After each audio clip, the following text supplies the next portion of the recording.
A minha nora, Jéssica, atirou-me um martini à cara e chamou-me egoísta.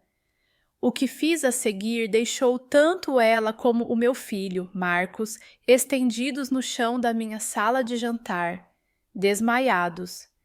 Mas antes de chegar a esse momento, preciso de recuar 3 semanas, ao dia em que a minha vida virou do avesso. Estava na mercearia do Moura, um canto antigo de Cascais onde se compram rissóis ainda quentes e pão às 7 da manhã, quando os números do Euromilhões alinharam como estrelas teimosas. O talão que trazia nas mãos, amarrotado de tanto nervoso, tinha me acabado de tornar 2 milhões de euros mais rica. 2 milhões. Aos 67 anos, depois de 30 a ensinar a terceira classe e de uma vida inteira a esticar o ordenado até ao fim do mês, de repente eu tinha folga para respirar. A primeira pessoa a quem telefonei foi ao meu filho. Mãe, isso é incrível, disse o Marcos, e ao fundo ouvi a Jéssica a gritar de entusiasmo. Temos de celebrar como deve ser. Deixa-nos tratar de tudo. O calor na voz dele fez-me bater o coração mais leve. Talvez esta sorte inesperada nos aproximasse outra vez. Desde que a Jéssica apareceu, há 5 anos, a nossa relação foi se esfriando. Ela tinha opinião para tudo, do meu sofá antiquado ao meu mundo pequeno na nossa vila junto ao mar. Mas o dinheiro muda as coisas, não muda? Os dias seguintes foram uma névoa feliz. Marquei reuniões com Henrique Brandão, o meu consultor, e tracei planos sensatos, liquidar a hipoteca, pôr de lado uma verba para a reforma, talvez a tal viagem à Irlanda que sempre sonhei. O resto ficaria aplicado com prudência, a render juros para o que a vida trouxesse. O Marcos passou a ligar dia sim, dia não, mais atento do que tinha sido em anos. Estás bem, mãe? O Henrique parece-te de confiança? A Jéssica diz que devias falar com o gestor dela. É muito competente. O cuidado dele enternecia-me, embora a intervenção da Jéssica me despertasse um leve incômodo. Ela trabalhava em marketing numa cadeia de hotéis de luxo. Os seus gostos, sempre um passo à frente do orçamento. Está tudo tratado, querido, respondi. Vamos ser conservadores. Conservador é bom, concordou ele, num tom em que adivinhei um resto de desilusão. E lembra-te, tens família que te ama. Se quiseres ser generosa, não dizemos que não. Devia ter percebido o aviso naquelas palavras, mas eu estava demasiado feliz para ler nas entrelinhas. O jantar de celebração ficou marcado para sábado, em minha casa. O Marcos insistiu em trazer tudo: comida, flores, até as velas. É a tua festa, mãe, nem um dedo levantes. A Jéssica ofereceu-se para cozinhar, coisa rara nela, que sempre tratou a lida doméstica como se fosse uma humilhação. À medida que o dia se aproximava, a minha alegria voltava a desabrochar. Talvez lhes tenha julgado mal as intenções. Talvez este dinheiro fosse a ponte para recompor a nossa família. Na sexta, limpei a casa. Já de si impecável.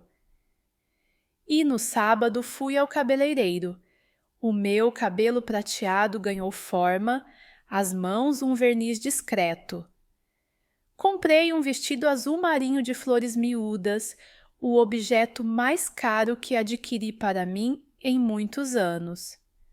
Às 5, a mesa estava posta com a louça da minha mãe, as velas acesas, as pérolas da minha avó nas orelhas, Eu, composta entre esperança e gratidão por esta segunda oportunidade de felicidade. A campainha tocou à hora certa. O Marcos entrou com sacos e um ramo de rosas. Atrás dele, a Jéssica trazia uma pasta rígida, demasiado séria para uma festa de família. Dia de festa, mãe, disse ele, beijando minha face. A Jéssica sorriu e deu-me um abraço rápido, mais carinho do que me dera em anos. São lindas, disse eu sobre as rosas. Não era preciso tanto. Nada é demais para a nossa vencedora, respondeu ela.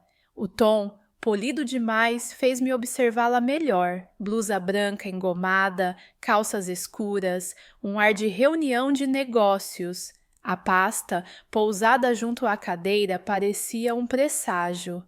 Ainda assim, a noite desenrolou-se como um quadro perfeito.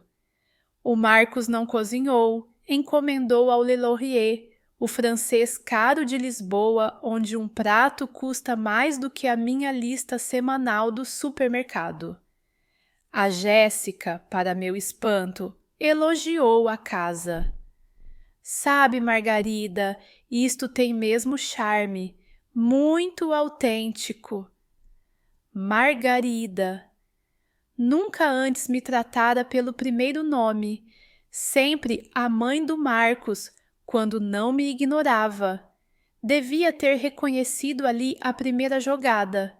Ergui o copo de vinho que o Marcos trouxera, etiqueta chique, preço que preferi não imaginar. Isto é tudo tão atencioso. Tu mereces, disse ele, erguendo o seu copo. A mãe. E a família que cuida da família. Brindamos. Senti os olhos picarem de emoção. Era isto que eu queria há tanto. Nós três, uma mesa, um momento de pertença. Rimos com as minhas histórias sobre a confusão no banco quando fui confirmar o prêmio. O Marcos escutou os meus planos com aparente aprovação. Muito sensato, anuiu. Talvez até demasiado. Com esse dinheiro, podias ajudar pessoas, fazer a diferença na vida de quem te é querido. Hei de ser generosa, disse, pensando na paróquia, no banco alimentar. Quem tem mais, partilha. Foi então que eles trocaram um olhar, rápido, afiado, coordenado, o gênero de gesto que não se improvisa. A faca entrou na mesa quando o Marcos pousou o garfo e assumiu um tom grave. Mãe, há algo de que queremos falar contigo. Família ajuda a família. E eu, enfim, entendi. O jantar caro, a simpatia repentina, as chamadas frequentes, tudo conduzia àquele instante. Queriam alguma coisa. O quê? Perguntei, com um nó no estômago. A Jéssica abriu a pasta. De lá saiu um dossiê grosso. É um pouco complicado, mas vais perceber. Empurrou-me um mole de papéis. Mesmo de cabeça para baixo, vi números por todo o gálado e o timbre de um escritório de advogados que desconhecia. A Jéssica tem tido uns contratempos financeiros, começou o Marcos num tom cuidadoso. Nada de grave, fluxos de caixa que se descontrolaram. Folheei. Soluções de crédito Premier endereçado a Jéssica Walsh. No fundo da página, um número que me fez tremer as mãos. 847.000 euros em dívida. Levantei a cabeça devagar. A Jéssica fitava-me como um gato que já escolheu a presa. Como é que isto é possível? É complicado, começou ela. Não, não é. Isto diz que deves quase 1 milhão. Como é que alguém da nossa idade acumula assim? Um músculo saltou-lhe na face. Da nossa idade? Tenho 38, Margarida. Estou a construir a minha carreira. Às vezes é preciso investir. Voltei às páginas. Hotéis de luxo, restaurantes caros, lojas de alta costura, leasing de um BMW com mensalidade que ultrapassava qualquer carro que eu tivesse sonhado comprar. Aquilo não era investimento, era indulgência. E queres que eu pague? Saiu-me mais ríspido do que pretendia. O Marcos pousou a mão sobre a minha. Mãe, ganhaste 2 milhões. A Jéssica cometeu erros, mas agora é família. Família ajuda a família. As palavras que te ensinei, voltadas contra mim, pensei.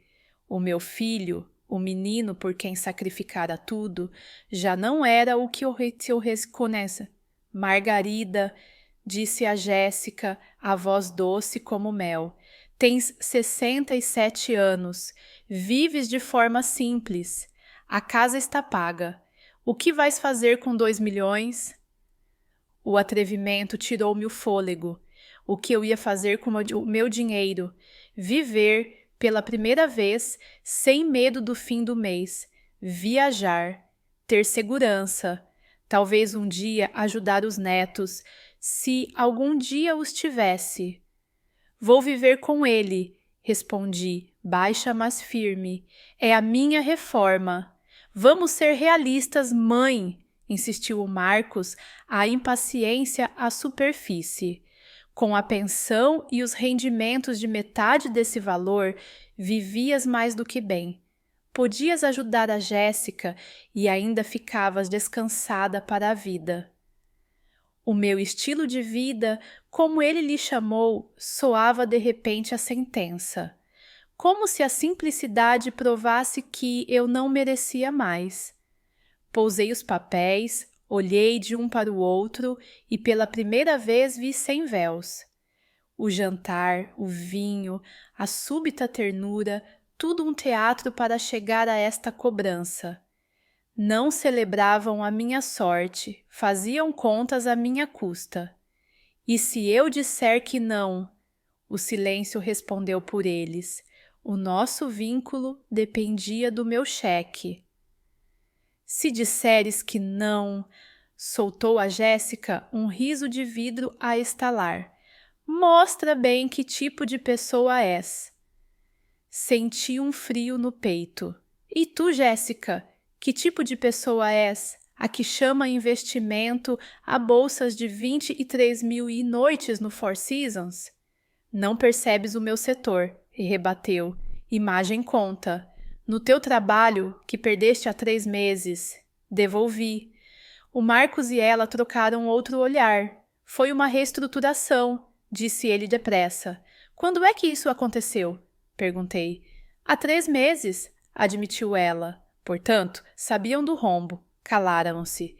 E só vieram pedir quando eu ganhei. Foi o destino, diria ela depois.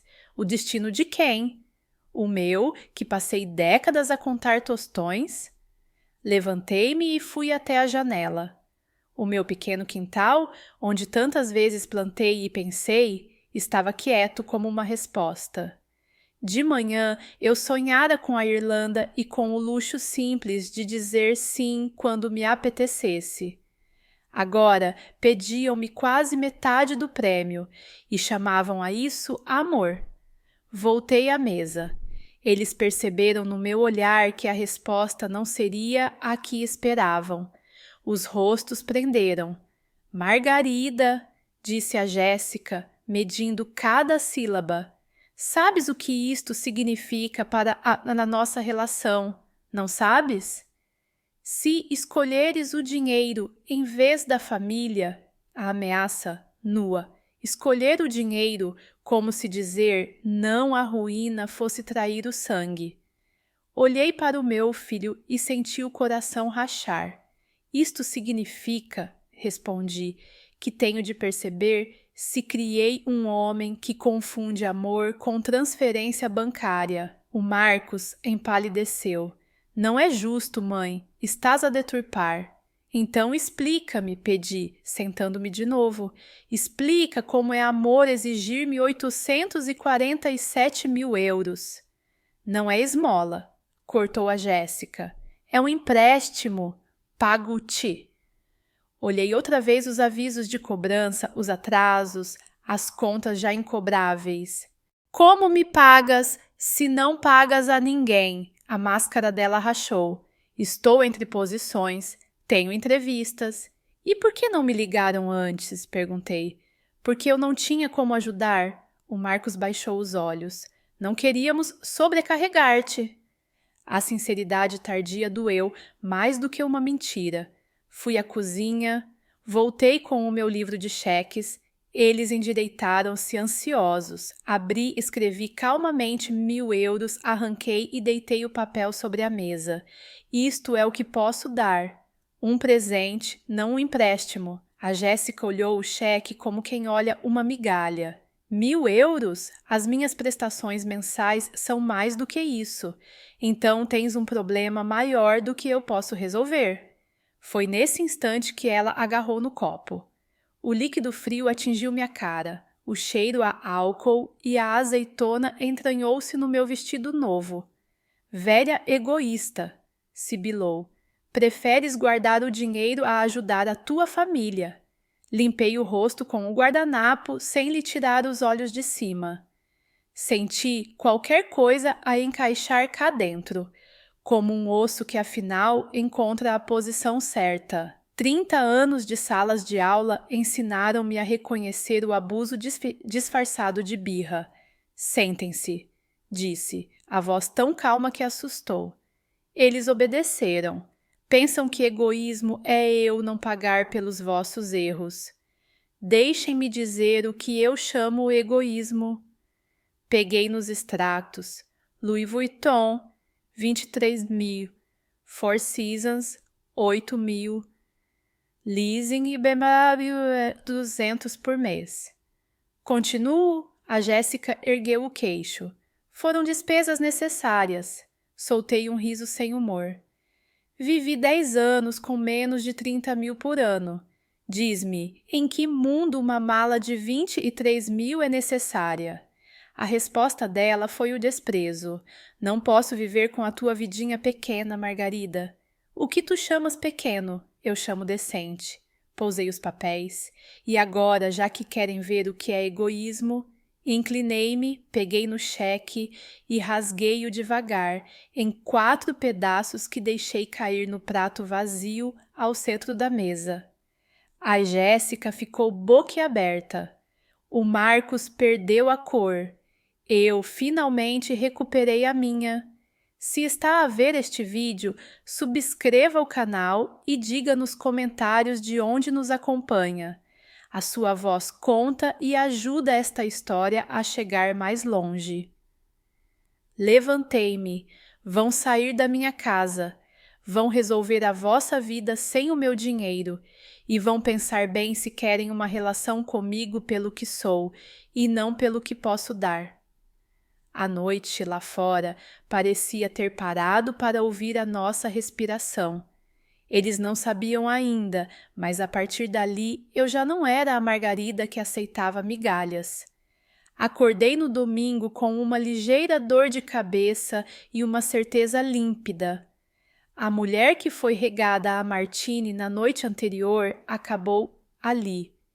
Pendurei o vestido ainda úmido na casa de banho, o cheiro a vodka e azeitona agarrado ao tecido como um lembrete teimoso, e fui pôr água ao lume para o café. O telemóvel não parava de vibrar desde as 7. 17 chamadas do Marcos, 12 da Jéssica, mensagens a pingar como torneira mal fechada. Mãe, exageramos, liga-me. Somos família, isto não pode ficar assim. A Jéssica está arrependida. Apaguei tudo sem responder. Passei anos a atender ao primeiro toque, a correr quando me chamavam. Essa Margarida reformou-se ontem. Sentei-me na cozinha, a luz de cascais a entrar pela janela, e abri o caderno onde costumo fazer listas de compras.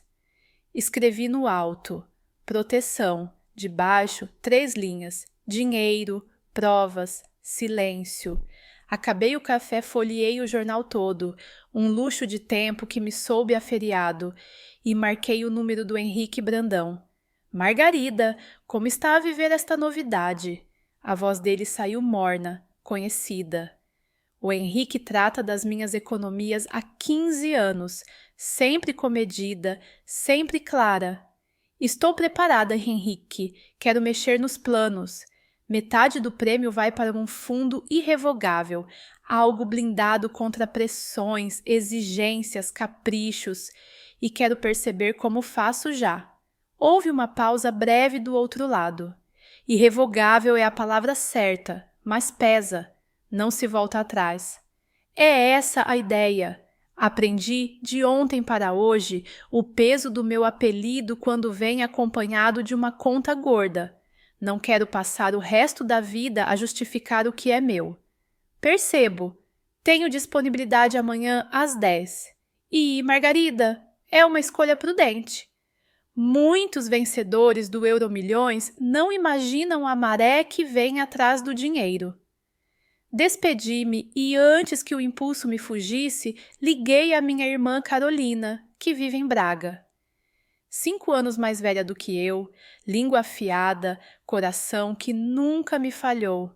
Então, milionária, como lateja esse coração? Começou sem cerimônia. Educado, Carolina, e mais esperto. Contei-lhe tudo. O jantar, os papéis, o número 847.000, o copo, o insulto, o cheque rasgado. Silêncio do outro lado. Depois. 847.000. A Jéssica gastou isso a fazer imagem? Fez aspas no ar pela voz. Imagem de quê? De desgoverno? Margarida, nenhum emprego sério pede malas de 23.000. Ri pela primeira vez desde a noite anterior. Disse-lhes o mesmo, mais ou menos. O telemóvel apitou. Nova chamada do Marcos. Recusei. Eles vão insistir, vaticinou a Carolina. Agora que deixaste de ser invisível e passaste a solução, não te largam. Pior, vão tentar vir por cima, com ameaças, com histórias. Faz-me um favor, escreve tudo, hora, gesto, palavras. Se for preciso, mostras. Terminei a chamada com a sensação de que o meu lado professora tinha acabado de receber um plano de aula. Registro. Fui para a mesa da sala, peguei numa caneta azul e narrei a noite como se fosse uma redação. Do toque da campainha ao brilho vazio nos olhos da Jéssica, do brinde à frase que deixou cair o verniz. O que vais fazer com 2 milhões? Escrevi o gesto do copo, o sal na pele, as 4 tiras do cheque a pousarem como penas no prato vazio. Quando levantei a cabeça, o telefone tocou com um número desconhecido. Sou a Rebeca, mãe da Jéssica.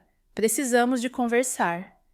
A voz vinha com verniz de boas maneiras e ponta de faca. Não esperava a sua chamada, de Rebeca. A minha filha contou-me a barbaridade de ontem. Está desfeita. A Jéssica não pediu esmola. Pediu apoio familiar. A senhora foi cruel. Cruel. Lembrei-me das colunas do cartão com juros e multas. Da palavra cobrança, repetida como batida de tambor.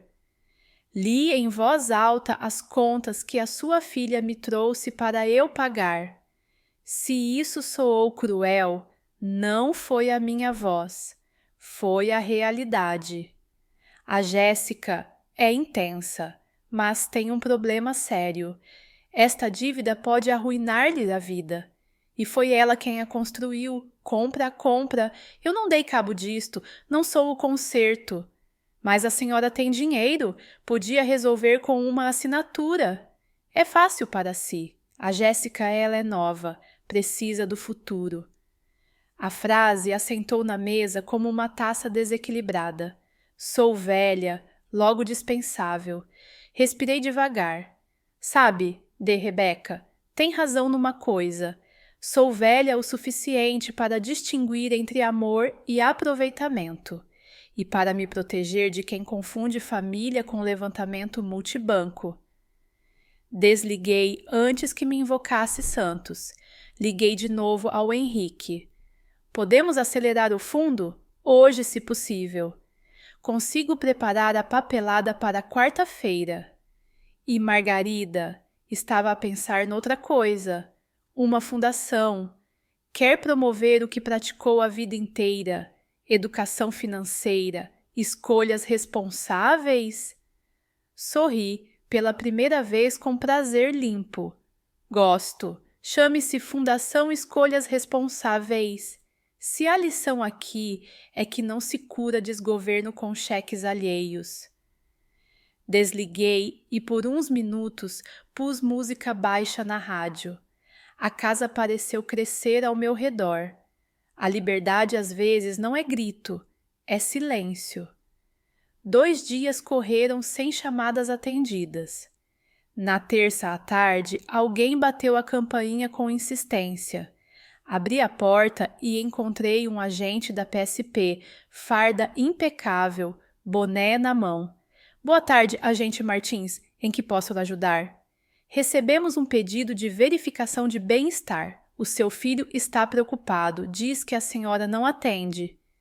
Atrás dele, o Marcos, encolhido no meu alpendre, fazia de menino aflito. Mantive a compostura. Estou muito bem, obrigada, agente, e escolhi não atender chamadas de pessoas que me atiram bebidas à cara. O agente desviou os olhos para o Marcos. A sua esposa atirou um copo à sua mãe? Foi um martini. Estava nervosa. A desculpa caiu-lhe da boca com o mesmo peso de sempre. Estar nervoso não justifica a agressão, disse o agente sereno. Olhou para mim. Deseja apresentar queixa, dona Margarida? Pensei. O gosto de fazê-lo seria doce, mas ainda não. Por agora, quero apenas que fique registrado. Vieram à minha casa exigir dinheiro. Quando recusei, a Jéssica atirou-me a bebida. O meu filho viu. O agente Martins escreveu num bloco. Senhor Marcos, a sua mãe não está em perigo. Está indisponível. Por favor, dê-lhe espaço. Quando a viatura partiu, o Marcos ficou. Mãe, isto está a fugir do controle. Podemos falar? Falamos no sábado, Marcos. Disseste-me tudo o que era preciso. Que o meu amor tem preço e que eu seria realista se pagasse. Eu não disse que não te amo. Ficaste calado quando me chamaram a um egoísta. E ficaste parado quando a tua mulher me atirou um copo. Abri a porta só o suficiente para a minha última frase passar. Quando quiseres falar sem a Jéssica e sem dinheiro no meio, escreve-me uma carta. No correio. De mão firme. Fechei. Na sexta, o carteiro trouxe um envelope timbrado. Araújo e Associados, Advogados. Lá dentro, uma peça jurídica tão criativa que parecia teatro. Insinuavam que eu sofria de influência indevida e que a minha recusa em cumprir deveres familiares levantava dúvidas quanto à minha competência. Exigiam que me submetesse à avaliação psicológica. Sentei-me, ri. Depois peguei no telefone. Henrique, é hoje. E além do fundo e da fundação, quero um advogado. Alguém que conheça direito do idoso e tenha estômago para asneiras deste calibre. No dia seguinte, entrei no escritório da doutora Sarah Chen, cabelos curtos, olhos que não perdem aresta. Dona Margarida, isto é de uma clareza rara. Não há aqui abuso do idoso, há tentativa de extorsão. Primeiro, pedem quase 1 milhão. Depois, quando a senhora resiste, tentam inverter o jogo com um susto jurídico. O que fazemos? Pedimos imediata improcedência por manifesta falta de fundamento e avançamos com processo por assédio, difamação e ameaça. Tem mensagens? Registros? Empurrei-lhe do caderno os apontamentos, as horas, a descrição do copo, até a frase da de Rebeca sobre eu ser velha. A doutora Chen leu depressa, sublinhando mentalmente. Temos corpo e temos a PSP a registrar a ocorrência. Isto ajuda. Na quarta-feira, às 10 em ponto, assinei no escritório do Henrique a criação do fundo irrevogável com 650 mil euros. Cada assinatura foi uma tranca numa porta. Depois, rubricamos a Fundação Escolhas Responsáveis, Estatuto Simples, Missão Direta. Formar, alertar, capacitar. O Henrique, ao levantar os olhos, sorriu-me como quem vê uma aluna que acabou a melhor redação da turma. Parece satisfeita, Margarida? Estou preparada. É diferente. Voltei a casa com a pasta ao colo, como quem traz um filho ao colo. Na entrada, um envelope registrado repousava no tapete. Era a citação.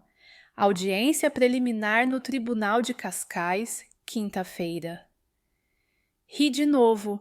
Mal sabiam eles que me fizeram um favor.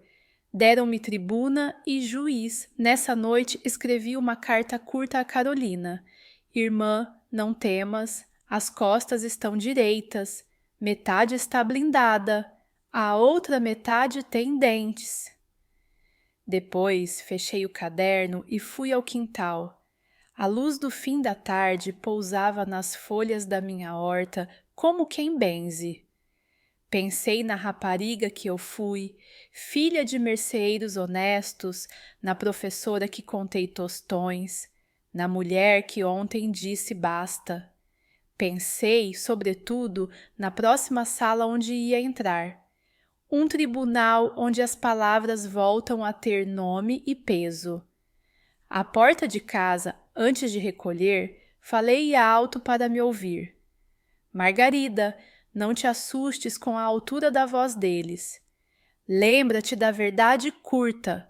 O que é teu, o que não é, não dês. E dormi pela primeira vez em muitos meses um sono de casa arrumada. Na manhã de quinta-feira, acordei cedo, vesti o meu fato azul marinho, o mesmo que durante 30 anos levei a reuniões de pais, e saí de casa rumo ao Tribunal de Cascais. O ar cheirava a maresia e a promessas de tempestade. Segurava a pasta com todos os documentos, as dívidas da Jéssica, os meus apontamentos, o relatório do agente Martins. Cada folha era um tijolo a sustentar a minha defesa. Ou talvez não fosse defesa, talvez fosse ataque. A sala de audiências estava fria, de paredes altas, bancos gastos pelo tempo. Do outro lado, vi o Marcos e a Jéssica, acompanhados por um advogado franzino, nervoso, que mexia nos papéis sem parar. A Jéssica, altiva, usava um casaco caro, colar brilhante, como se quisesse provar que ainda tinha poder. O Marcos parecia esgotado, envelhecido 10 anos em 3 dias. Senti um aperto no coração, mas mantive a espinha direita. A juíza Helena Duarte, cabelos prateados, entrou com passo firme. A sua voz soou como martelo. Estamos aqui para analisar a alegação de abuso financeiro do idoso. O advogado da parte requerente, faça favor. O homem pigarreou. Excelência, a dona Margarida Thompson ganhou recentemente uma soma avultada e desde então tem tomado decisões irracionais. Recusa-se a apoiar a família em tempo de necessidade. Acreditamos que sofre de influências externas indevidas. A juíza ergueu uma sobrancelha. Indevidas? De quem? Do consultor financeiro, talvez, ou de outros que a querem isolar da família. A sala quase riu. A juíza manteve a compostura, mas os olhos dela cintilaram. Está a sugerir que procurar aconselhamento profissional é sinal de incompetência? Não, mas a recusa de ajudar demonstra falta de clareza. Foi a vez da minha advogada, doutora Sarah Chen, levantar-se, serenidade e firmeza. Excelência, gostaríamos de apresentar provas. Aqui estão as cartas de cobrança de quase 847 mil euros de dívidas da senhora Jessica Walsh, acumuladas ao longo de anos.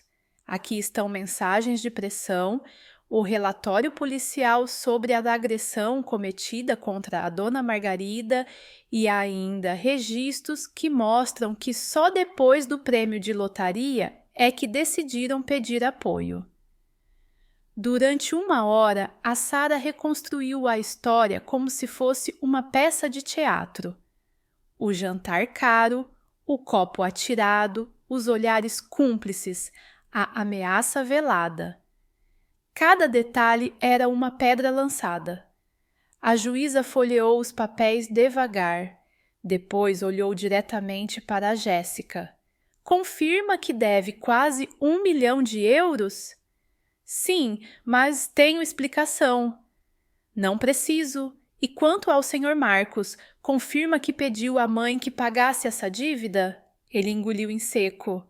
Sim, mas era para proteger a minha carreira. Carreira ou conveniência? A juíza não esperou resposta. Voltou-se para mim. Dona Margarida, qual foi a sua decisão?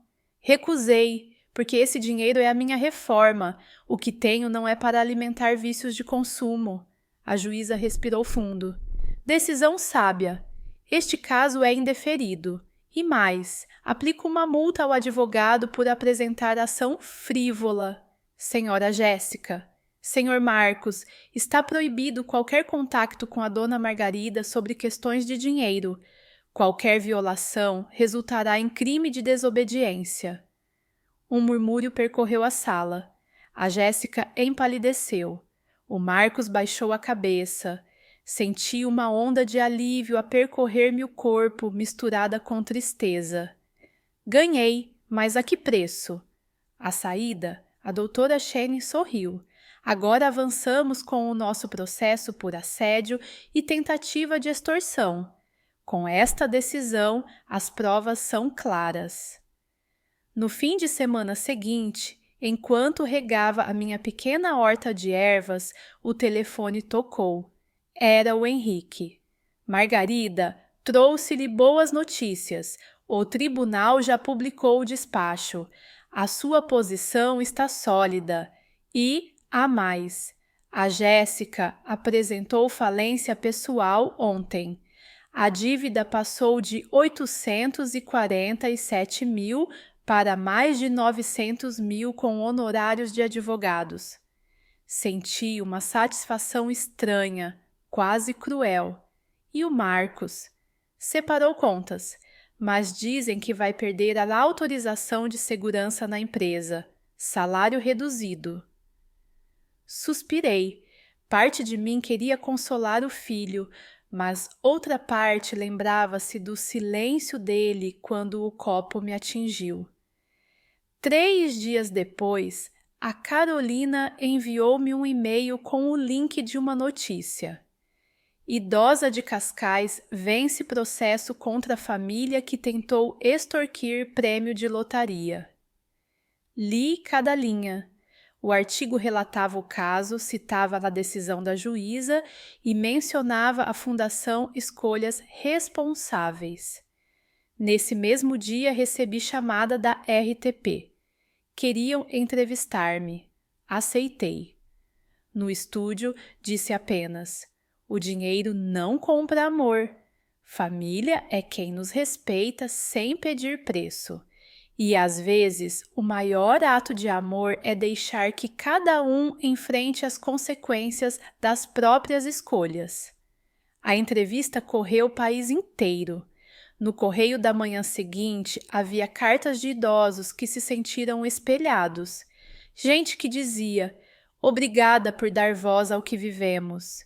Alguns enviavam pequenas doações para a fundação. Na quinta-feira à noite a campainha tocou. Abri e encontrei o Marcos, sozinho, o rosto cansado, olhos fundos.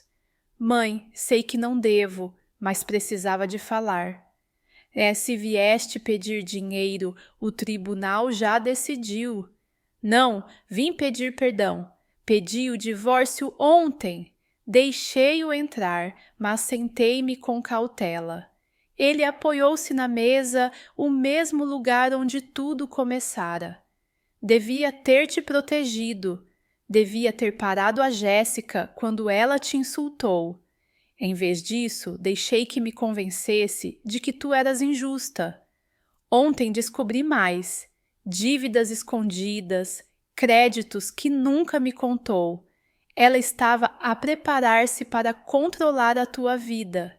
Encontrava-me a destruir o elo com a minha mãe. Olhei-o demoradamente. Por trás das rugas novas, reconheci o menino que um dia prometeu que me protegeria sempre.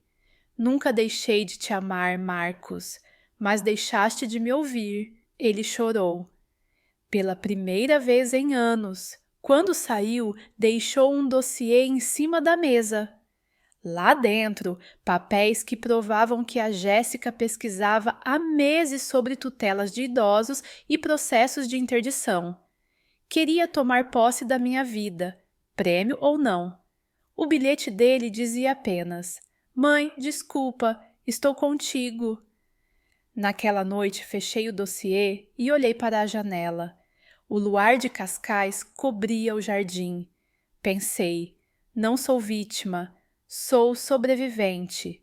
E prometi a mim mesma que a partir dali cada decisão seria feita para proteger o meu futuro. Na manhã seguinte ao encontro com o Marcos, acordei com uma sensação estranha de leveza.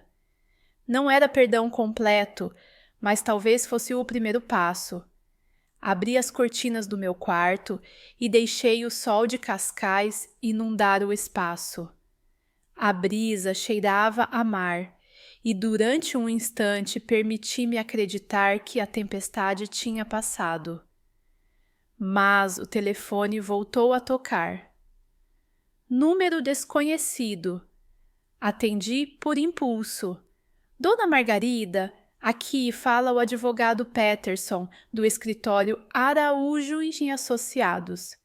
Representamos a senhora Jéssica Walsh. Há novas instruções. A voz tinha ares de ameaça polida, engolia a irritação.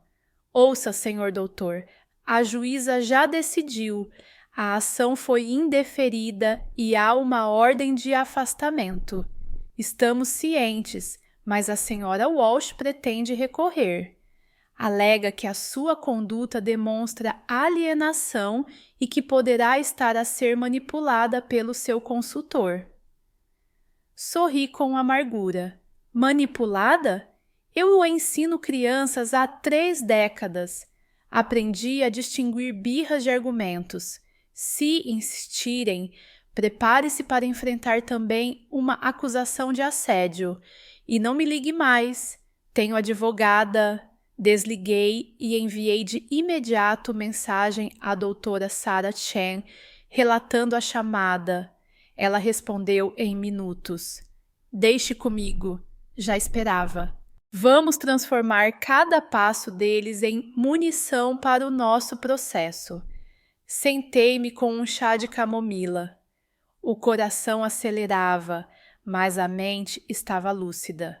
O meu caderno azul, agora quase cheio, tornou-se arma silenciosa. Cada conversa, cada palavra anotada com data e hora. A professora de outrora, que corrigia redações com caneta vermelha, estava agora a corrigir os erros de uma nora que confundiu luxo com vida. À tarde, o Marcos voltou, sem avisar. Tocou e ficou imóvel, como quem implora sem voz. Hesitei. Acabei por abrir. Mãe, não venho pedir dinheiro, só quero mostrar algo. Trazia uma pasta diferente. documentos impressos, relatórios bancários, até mensagens de e-mail que ele encontrara. A Jéssica andava a recolher informações sobre mim desde muito antes do sorteio. Extratos de seguros, registros médicos, dados que só alguém com contactos obscuros poderia aceder. Ela planeava declarar-te incapaz. O prêmio só acelerou o plano. Descobri notas sobre tutela e interdição de idosos. Senti um frio a percorrer-me a espinha. Não era apenas ganância, era predação. A Jéssica estudava-me como quem avalia uma presa. E tu sabias? Perguntei. Não, só percebi agora, ao vasculhar os ficheiros para o divórcio. Mãe, errei muito, mas preciso que acredites que nunca faria parte disto. Olhei para ele longamente. O amor de mãe é corda elástica. Estica até quase partir, mas resiste. Marcos, a confiança perdeu-se. Recuperá-la será como reconstruir uma casa pedra a pedra. Mas hoje deste o primeiro tijolo. Ele chorou de novo. Senti uma pequena esperança nascer, tímida como planta na sombra. No dia seguinte, encontrei-me com a doutora Sara. Mostrei-lhe os documentos que o Marcos entregara. Ela analisou-os com um olhar clínico. Isto muda tudo. Prova a intenção deliberada de tomar controle da sua vida. A Jéssica não só tentou extorquir dinheiro, planeava tornar-se sua guardiã legal. E é gravíssimo. Vai reforçar a nossa ação por assédio e tentativa de fraude. E se ela continuar? Perguntei. Temos o tribunal do nosso lado. O próximo passo será contraprocessar. Eles abriram a porta, agora entramos com toda a força. Na sexta-feira, uma notícia correu os jornais locais. Fundação Escolhas Responsáveis recebe doação anônima de 50 mil euros. Quando li, emocionei-me. O meu gesto de transformar dor em lição começava a ecoar. Alguém, algures, sentira-se tocado. O telefone não parava de receber mensagens de pessoas que enfrentaram situações semelhantes. Filhos a exigirem reformas, sobrinhos a pedirem casas, vizinhos a sugarem confiança. Eu, a velha professora de Cascais, tornara-me símbolo de resistência. No sábado, enquanto preparava caldo verde na minha cozinha, a campainha soou de novo. Desta vez era o próprio agente Martins. Boa tarde, dona Margarida. Vinha apenas avisar. A senhora Jéssica tentou apresentar nova queixa, mas foi recusada liminarmente. O sistema está atento. Se houver mais tentativas, seremos nós a agir. Agradeci. A sua presença, farda azul contra as paredes brancas da minha casa, deu-me uma paz rara.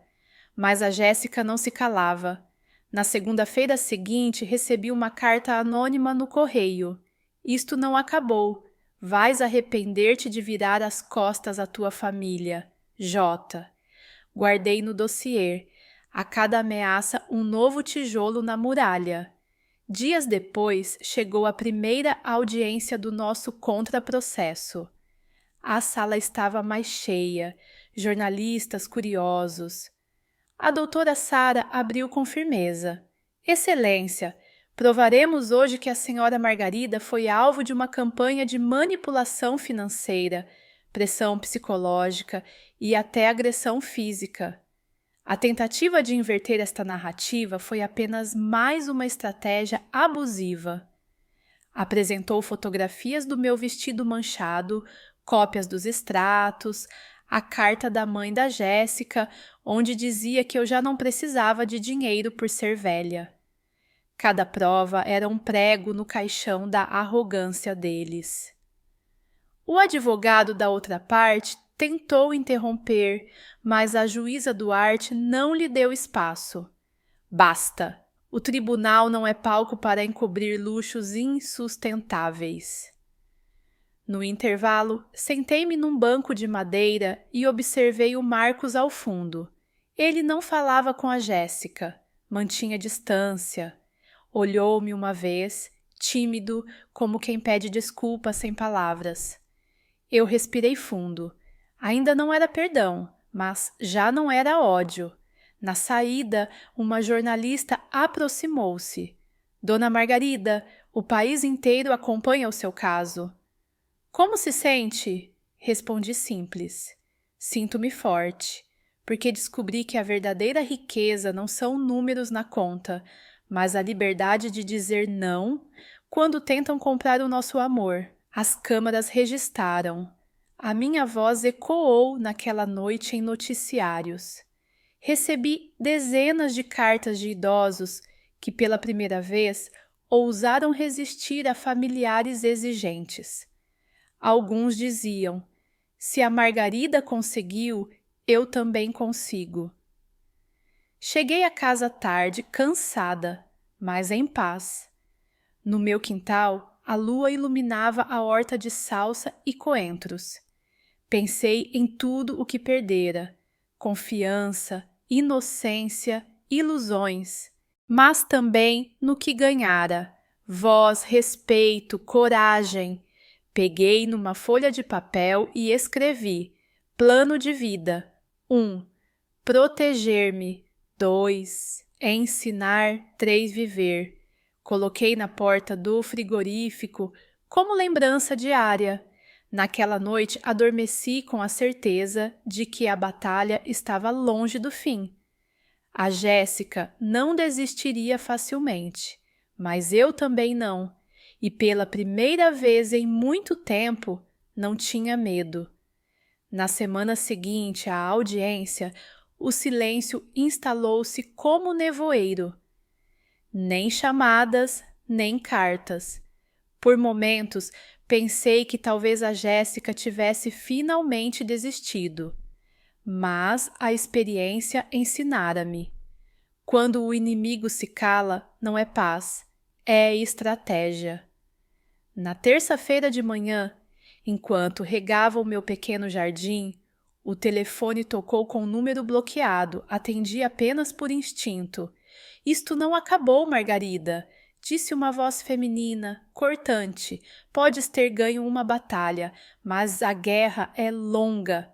Reconhecia de imediato, era a Rebeca, mãe da Jéssica. A guerra, de Rebeca, existe só na sua cabeça. Eu escolhi viver em paz. A sua filha é que insiste em travar batalhas que já perdeu. Desliguei, registrando no caderno azul cada detalhe da chamada. À tarde contar, encontrei-me novamente com a doutora Sarah Chen. Entreguei-lhe o caderno já quase cheio. Excelente, disse ela folheando. Cada linha é munição. Com isto, não só vencemos no tribunal, provaremos padrão de assédio. Vai ser impossível negarem. Ela explicou os próximos passos. Apresentaríamos testemunhas, incluindo o agente Martins. Mostraríamos que as queixas da Jéssica não passavam de retaliação. No regresso à casa, encontrei o Marcos sentado no muro do jardim. Hesitei. Mas ele ergueu-se devagar com um semblante cansado. Mãe, sei que não devo estar aqui, mas precisava de te dizer uma coisa. Diz. Assinei ontem os papéis do divórcio. Foi como arrancar um peso das costas. Descobri que a Jéssica ainda tinha mais dívidas escondidas, mais cartões de crédito em nome de terceiros. A mentira era maior do que imaginei. Olhei-o, tentando avaliar se havia arrependimento verdadeiro. E agora? Perguntei. Agora vou reconstruir a minha vida e queria reconstruir a nossa relação, não para pedir nada, só porque sinto falta da minha mãe. Suspirei. O coração de mãe não se fecha facilmente, mas a ferida ainda estava aberta. Marcos, leva tempo, foste cúmplice dela, ficaste calado quando devias ter me defendido. Ele assentiu, lágrimas nos olhos. Sei, e vou carregar essa culpa, mas queria que soubesses, estou do teu lado agora. Se precisares de testemunha contra a Jéssica, eu falo. Foi a primeira vez em meses que ouvi algo que parecia coragem. Nos dias seguintes, mergulhei no trabalho da Fundação Escolhas Responsáveis. Visitamos uma escola secundária em Lisboa para uma palestra sobre finanças pessoais. Falei a jovens de 16 anos sobre o perigo de viver de crédito fácil, sobre a diferença entre necessidade e vaidade. Quando terminei, uma rapariga loira levantou a mão e disse: "A minha mãe está sempre endividada porque não consegue parar de comprar. Eu tinha vergonha, mas agora percebo que não é culpa minha." Senti lágrimas nos olhos. Ali percebi que a fundação já fazia diferença. Enquanto isso, a imprensa não me deixava. Um jornal de circulação nacional publicou uma reportagem com o título "A professora que disse não. Lições de uma vencedora do Euromilhões." Recebi dezenas de cartas, algumas com pequenas notas de 5 ou 10 euros, doações humildes, mas cheias de gratidão.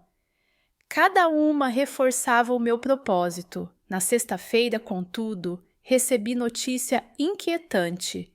O Henrique telefonou. "Margarida, acabei de saber que a Jéssica tentou abrir processo de interdição contra si. Alega que já não tem condições para gerir o patrimônio." O chão quase fugiu debaixo dos meus pés. "Outra vez?" "Sim, mas não se assuste. Com os documentos que já temos, vai cair. A doutora Sara já está a preparar resposta." E, de facto, no Tribunal de Cascais, a juíza Duarte voltou a pôr ordem. A audiência foi rápida. "Senhora Walsh, apresente provas de incapacidade da dona Margarida." A Jéssica, altiva, respondeu: "Ela recusa ajudar a família, mesmo podendo. Isso é irracional." A juíza apoiou o queixo na mão, incrédula. Irracional é gastar quase 1 milhão em luxo e depois exigir que a sogra pague. Pedido indeferido, a sala murmurou. A Jéssica saiu com olhar de ódio, mas sem palavras. No corredor, o Marcos aproximou-se de mim. "Mãe, viste? Ela já não tem armas." Olhei-o firme. "Cuidado, Marcos, o desespero inventa armas novas." Nessa noite, em casa, sentei-me a escrever uma carta longa, não para enviar, mas para mim. Expliquei ali todas as minhas dores, o abandono, a traição, a solidão, mas escrevi também a descoberta da força que nunca soube ter. Quando terminei, dobrei a carta e guardei no dossiê azul. No domingo, a RTP transmitiu uma reportagem sobre a fundação. Mostraram imagens minhas no quintal, com as mãos sujas de terra e um sorriso discreto. A jornalista disse: "Aos 67 anos, Margarida ensina o país a resistir ao abuso financeiro." Recebi chamadas de colegas de escola que não via há décadas. Todos diziam a mesma coisa: orgulho. Mas o que mais me surpreendeu foi receber no correio uma carta sem remetente. Dentro, um cheque de 50 mil euros para a fundação. Apenas uma nota. "A sua coragem inspirou-me. Continue." Chorei sozinha na cozinha. Pela primeira vez em muito tempo, chorei não de raiva ou medo, mas de gratidão. Na segunda-feira, a doutora Sara ligou. "Prepare-se, Margarida. O julgamento principal do nosso processo de assédio e extorsão será marcado para breve. Temos provas sólidas. Esta será a etapa final. Olhei pela janela. O mar de Cascais brilhava ao longe. Pensei no destino. Como um bilhete amarrotado se transformou em guerra e, ao mesmo tempo, em libertação. Fechei os olhos e disse para mim mesma: eles queriam ver egoísmo, vão aprender o significado de justiça. A manhã do julgamento chegou com o céu encoberto. O vento soprava frio pelas ruas de Lisboa, como se a própria cidade pressentisse o peso do que iria acontecer. Acordei cedo, vesti o meu fato azul marinho e coloquei os brincos de pérola da minha avó. Cada gesto era ritual, armadura contra a tempestade que me esperava. No átrio do tribunal, a doutora Sarah Chen recebeu-me com um sorriso firme. Hoje é o dia, dona Margarida. Temos todas as provas, todas as testemunhas. Eles não têm como escapar. Sentamo-nos na sala principal. Do outro lado, a Jéssica apareceu com um vestido demasiado chamativo para a ocasião, como se fosse a estrela de uma peça de teatro. Ao lado dela, o Marcos parecia cansado, mais magro, os olhos fundos. Entre as mãos, amassava nervosamente um lenço de papel. A juíza Duarte entrou, imponente, e declarou aberta a sessão. Estamos aqui para avaliar a queixa apresentada por Margarida Santos contra Jéssica Walsh e Marcos Santos por assédio, tentativa de extorsão e agressão. Que as partes se apresentem. A advogada da Jéssica tentou iniciar com um discurso teatral, alegando que eu estava a transformar desentendimentos familiares em guerra judicial. Mas a doutora Sarah ergueu-se com calma e começou a desmontar cada argumento, peça por peça. Primeiro, exibiu as mensagens ameaçadoras que eu recebera, incluindo aquela em que a Jéssica escrevera. Isto não acabou. Depois, apresentou o relatório do agente Martins, descrevendo a noite em que fui agredida com um martini. A seguir, colocou sobre a mesa o dossiê azul que eu preenchera meticulosamente. Chamadas, encontros, cada detalhe registrado. Esta senhora de 67 anos, disse a Sarah, foi obrigada a documentar como se fosse investigadora policial, apenas para se proteger da própria família. Se isto não é assédio, o que será? A sala ficou em silêncio. Vi a juíza folhear o caderno com expressão grave. Chegou a vez da Jéssica depor. Ela tentou sorrir, fingindo fragilidade. Eu só queria apoio, meritíssima. Perdi o emprego, acumulei dívidas. Pensei que a família servia para se apoiar. A Margarida tem dinheiro de sobra. Nunca lhe faltará nada. Não é justo que me deixe afundar. A juíza ergueu os olhos. Senhora Walsh, apoio não é exigir quase 1 milhão de euros, nem lançar bebida ao rosto de alguém. O que fez não foi pedido, foi agressão e chantagem. A cor desapareceu do rosto da Jéssica. Depois chamaram o Marcos. Ele hesitou, olhou-me, depois a advogada e finalmente respirou fundo. Meritíssima, confesso que estive do lado da minha mulher por medo de perdê-la, mas não posso negar a verdade. Vi quando ela atirou o copo à minha mãe. Vi como planeou o jantar apenas para pedir dinheiro. E descobri documentos que provam que ela investigava a vida financeira da minha mãe meses antes do sorteio. Um murmúrio percorreu a sala. A doutora Sarah pediu para apresentar o dossiê que o Marcos encontrara. Nele havia cópias de relatórios de bancos, anotações sobre seguros e até referências a procedimentos de interdição. A juíza franziu o sobrolho. Isto é extremamente grave. Está a dizer que a senhora Walsh planeava declarar a sogra incapaz para assumir o controlo do patrimônio? Sim, meritíssima, respondeu o Arcos com voz embargada. Nesse momento vi lágrimas escorrerem-lhe pelo rosto. Apesar da raiva que ainda sentia, o coração de mãe reconheceu a dor genuína. A defesa da Jéssica tentou alegar que aqueles documentos não eram dela, mas a caligrafia, as notas pessoais, tudo gritava o contrário. Seguiu-se uma pausa. Eu fiquei sentada, olhando para o teto ornamentado da sala.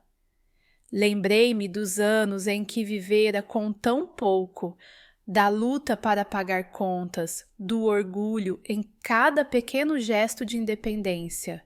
E agora estava ali, a defender não só o meu dinheiro, mas a minha dignidade. A sessão recomeçou com o depoimento do agente Martins. Ele relatou de forma serena. Encontrei a senhora Margarida calma, mas visivelmente molhada de bebida. O filho confirmou o incidente. A senhora recusou apresentar queixa criminal imediata, mas pediu registro oficial. Isso consta do meu relatório. A juíza agradeceu e tomou notas. Por fim, a doutora Sara fez o discurso final. Meritíssima, não estamos a falar apenas de números. Estamos a falar de respeito, de dignidade, de limites. Esta professora reformada passou 30 anos a educar crianças para a honestidade e o esforço. Merece envelhecer em paz, não sob a ameaça da própria nora. A justiça tem de dar uma resposta clara. A família não é licença para abusar. O silêncio caiu como pedra. A juíza pediu alguns minutos e retirou-se. O coração batia-me tão forte que parecia ecoar na sala. Quando regressou, trouxe consigo a sentença. Após análise, o tribunal decide arquivar todas as acusações da senhora Walsh contra a senhora Margarida Santos, considerando-as infundadas e maliciosas. Mas reconhece-se o assédio, a tentativa de extorsão e a agressão cometidos. A senhora Walsh deverá pagar indemnização de 50.000 euros por danos morais e está proibida de contactar a senhora Margarida, sob pena de prisão. O senhor Marcos Santos não será penalizado criminalmente, mas receberá advertência formal pela cumplicidade. Caso reincida, será responsabilizado. A sala explodiu em murmúrios. A Jéssica ficou lívida, tentando protestar, mas a juíza silenciou-a com um olhar. Eu respirei fundo, lágrimas a correr-me discretas pelas faces. Não eram lágrimas de tristeza, eram de vitória. À saída, jornalistas aguardavam. Perguntaram-me se tinha alguma mensagem. Eu respondi simplesmente: o dinheiro pode mudar circunstâncias, mas nunca deve mudar princípios. A liberdade de uma pessoa idosa não está à venda. Nos dias seguintes, as notícias espalharam-se por todo o país. Recebi cartas de desconhecidos a agradecerem a coragem. Uma senhora do Porto escreveu: a minha filha também tenta manipular-me por causa da pensão. Ver a sua força deu-me coragem para dizer basta. Na minha fundação, as doações duplicaram. Em pouco tempo, tínhamos recursos para iniciar cursos em várias escolas de Lisboa, Coimbra e Faro. O sonho tornava-se realidade. O Marcos começou a visitar-me, sempre de forma respeitosa, nunca mencionando dinheiro. Ajudava-me a cuidar do jardim, oferecia-se para consertar pequenas coisas na casa. Eu mantinha distância, mas sentia que ele tentava sinceramente reconstruir a ponte. A Jéssica, soube mais tarde, declarou falência. Perdeu os carros de luxo, os cartões dourados e mudou-se para um pequeno apartamento em Amadora. Diziam que ainda culpava todos menos a si própria. Eu, por minha vez, iniciei os preparativos para a viagem que sempre sonhara, a Irlanda. Olhar os verdes campos, ouvir música celta, sentir o vento do Atlântico. Pela primeira vez em décadas, o futuro era meu e apenas meu. Na última noite antes da partida, sentei-me na varanda, olhando as estrelas sobre o Tejo. Pensei em tudo, no bilhete premiado, no jantar fatídico, no copo de martini, na humilhação transformada em força. Sorri. A vida dera-me uma segunda chance e eu agarrara-a com unhas e dentes. Obrigada, destino, murmurei. Obrigada por me mostrares que nunca é tarde para recomeçar. A manhã em que parti para a Irlanda nasceu clara, com o céu azul sobre Lisboa e uma brisa fresca vinda do Tejo. Carregava apenas uma mala média, escolhida com cuidado. Não precisava de muito. Alguns vestidos, um casaco quente, os livros que sempre quis reler e o caderno onde escrevia memórias. Ao atravessar o aeroporto, senti-me mais leve do que em qualquer outra fase da vida. Não era apenas o peso físico reduzido, mas a ausência daquele fardo invisível que durante anos me apertara o peito, o medo de não ser suficiente, o receio de desagradar, a ânsia de agradar para ser aceite. Quando o avião levantou o voo, vi Lisboa a encolher na janela. A ponte 25 de abril, as colinas com casas brancas e telhados cor de tijolo, o brilho do rio, tudo parecia uma pintura a despedir-se de mim. Pensei em quantas vezes sonhara em viajar e como sempre encontrara desculpas. Dinheiro, trabalho, responsabilidades. Agora, aos 67 anos, fazia finalmente aquilo que muitas pessoas só ousam desejar em silêncio. Em Dublin, o vento trouxe-me o cheiro salgado do mar e o som distante de gaitas de foles misturado com conversas em pubs animados. Caminhei pelas ruas de pedras antigas, maravilhada com as portas coloridas e os jardins floridos. Naquela primeira noite, sentei-me num restaurante simples e pedi um guisado tradicional. O sabor era forte, reconfortante e lembrei-me da sopa que a minha mãe fazia nos invernos frios em Lisboa. As lágrimas vieram sem que eu quisesse, mas não eram de tristeza. Eram de gratidão por ainda poder sentir, sonhar e construir memórias novas. Os dias seguintes foram de descobertas.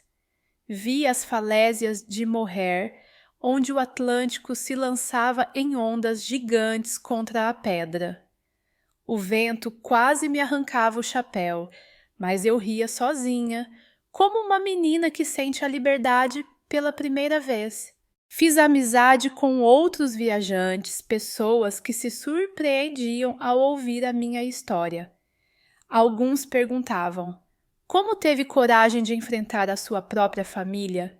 Eu respondia com simplicidade: a coragem nasce quando não temos mais nada a perder, apenas a dignidade. Numa das tardes, entrei numa pequena livraria em Galway.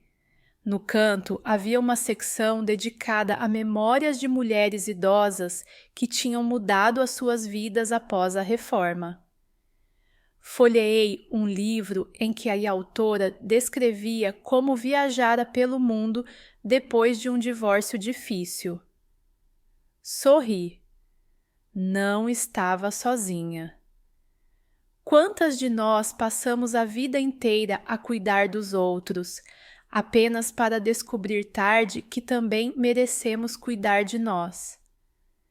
Recebia cartas e mensagens todos os dias através da fundação. Jovens que aprendiam a controlar as finanças, idosos que finalmente diziam não a familiares abusivos, professores que usavam os materiais para ensinar em escolas. Cada palavra me enchia de orgulho. Eu não era apenas uma mulher que ganhara na lotaria, tornara-me símbolo de resistência contra a manipulação. Entretanto, o Marcos enviava cartas escritas à mão. Não falava de dinheiro, apenas de lembranças da infância. Os passeios ao Jardim da Estrela, os bolos que eu fazia aos domingos, o cheiro da roupa lavada a secar ao sol. Cada carta era um pedido silencioso de perdão. Demorei a responder, mas um dia escrevi de volta. A porta está entreaberta. Cabe a ti atravessá-la com humildade. Soube pelos jornais que a Jéssica continuava a lutar em tribunais menores, tentando arrastar processos que nunca tinham fundamento. A falência fora declarada e agora vivia num apartamento modesto em Amadora.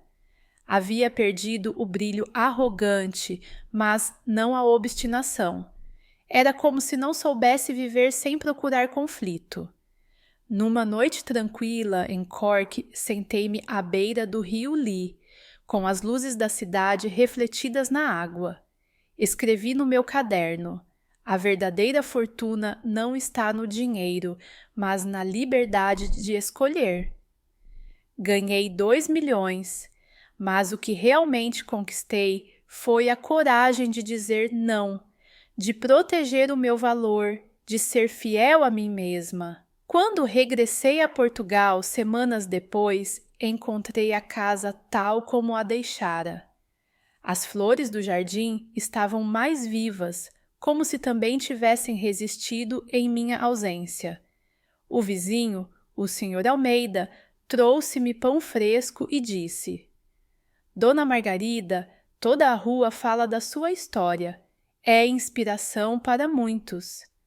Senti orgulho, mas também uma responsabilidade nova, usar a minha voz para ajudar outros a não caírem em armadilhas de chantagem emocional. O tempo passou. O processo contra a Jéssica foi encerrado com derrota definitiva dela. O advogado perdeu a licença e o meu nome tornou-se sinônimo de resistência em programas de televisão.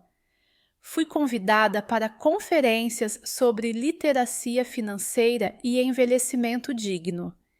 Eu, uma simples professora reformada, agora falava para auditórios cheios. Numa dessas conferências, disse algo que ficou marcado. A idade não nos torna invisíveis. A idade dá-nos experiência, e essa experiência é escudo. Ninguém tem o direito de transformar os idosos em cofres a explorar. O respeito não se compra com heranças ou cheques. O respeito constrói-se. Ao ouvir os aplausos, pensei na minha mãe, que sempre dizia: quem tem pouco e partilha, dá muito. Quem tem muito e exige mais, acaba sozinho. Percebi como ela estivera certa. O Marcos acabou por se divorciar, perdeu parte dos bens, mas ganhou uma liberdade que há muito não tinha. Veio visitar-me um domingo, trouxe flores simples e, ao vê-lo hesitante à porta, abri os braços. Ele abraçou-me como há anos não fazia. Mãe, prometo que nunca mais deixarei que alguém se coloque entre nós. Chorei.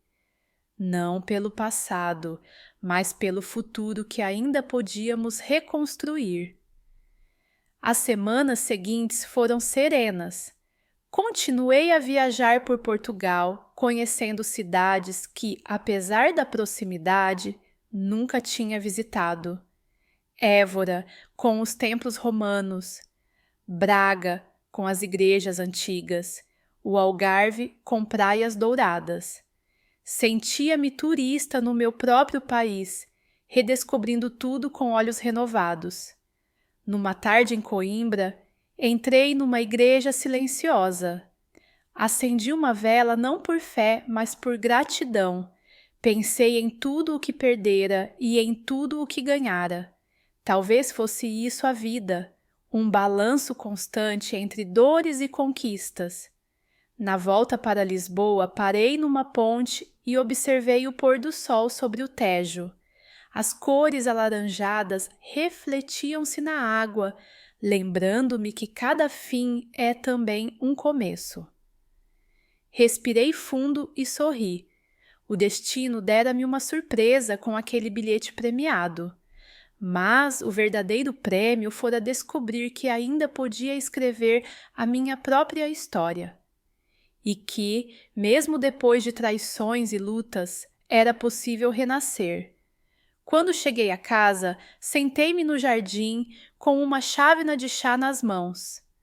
Olhei para o céu estrelado e pensei: eles chamaram-me egoísta, mas se proteger a minha paz é egoísmo, então aceito o título com orgulho, porque aprendi que só quem se respeita pode ser verdadeiramente livre. E assim, aos 67 anos, percebi que a vida não termina quando envelhecemos.